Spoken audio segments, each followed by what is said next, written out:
মোহাম্মদ হাকিম আলী, শেখ আবু জাফর,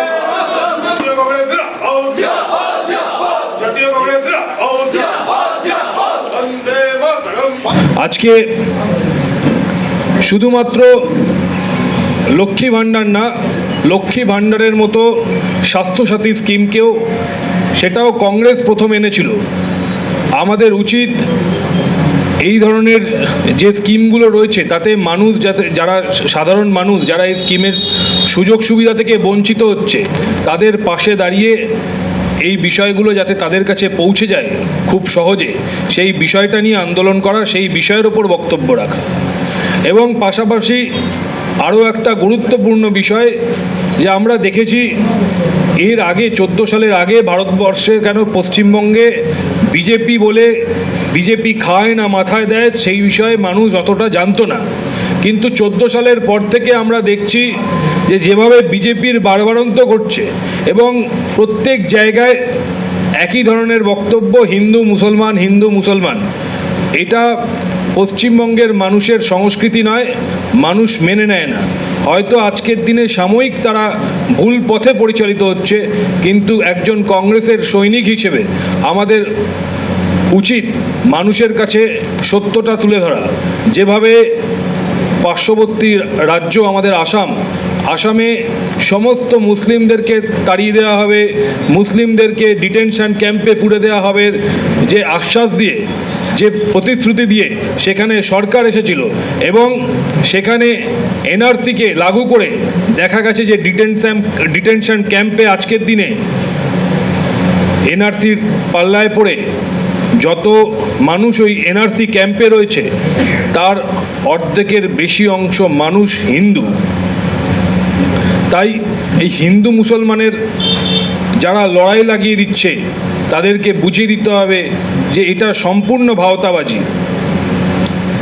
আজকে পার্শ্ববর্তী রাজ্যগুলোয় বাংলাভাষী লোকেদেরকে মারা হচ্ছে, তাদেরকে হেনস্থা করা হচ্ছে। বিজেপি যে বাঙালি ও বাংলার শত্রু, এই বিষয়টাকে আমাদেরকে আরও বেশি করে গ্রামে গ্রামে অঞ্চলে অঞ্চলে পৌঁছে দিতে হবে। পাশাপাশি তৃণমূলও যে কোনো অংশে বাঙালির ভালো চায় না সেটাকেও বুঝিয়ে দিতে হবে। উদাহরণস্বরূপ বলতে পারি যে ভারতবর্ষের সর্বোচ্চ পদে যখন একজন বাঙালি রাষ্ট্রপতি বসছিলেন প্রণব মুখার্জিজি, তখন সবচেয়ে বেশি বিরোধিতা যদি কেউ করে থাকে তার নাম মমতা ব্যানার্জি এবং সেই দলের নাম তৃণমূল।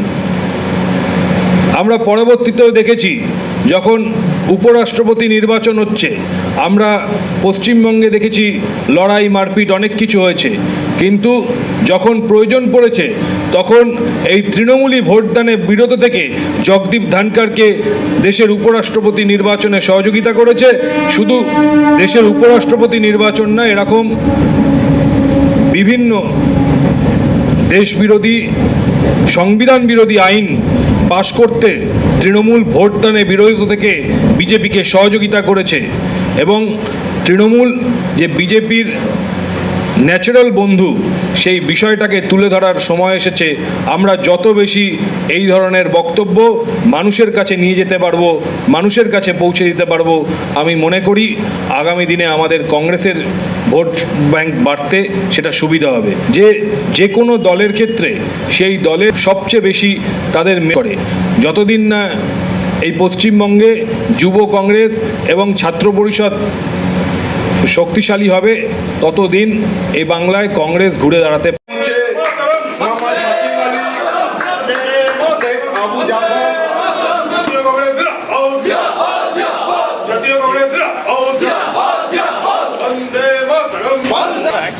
যারা যারা আজকে কংগ্রেসের পতাকা ধরে যোগদান করলেন তাদের নাম হচ্ছে হাকিম আলী, শেখ আবু জাফর, দারু মুফতি মান্ডি, শেখ মফিজুল, শফিকুল মল্লিক, আরো অনেকে।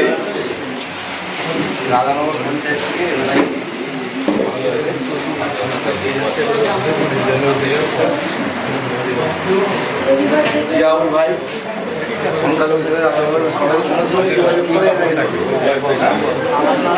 আচ্ছা, ভাই এখন জয়েন করেছেন আজকে, ওনাকে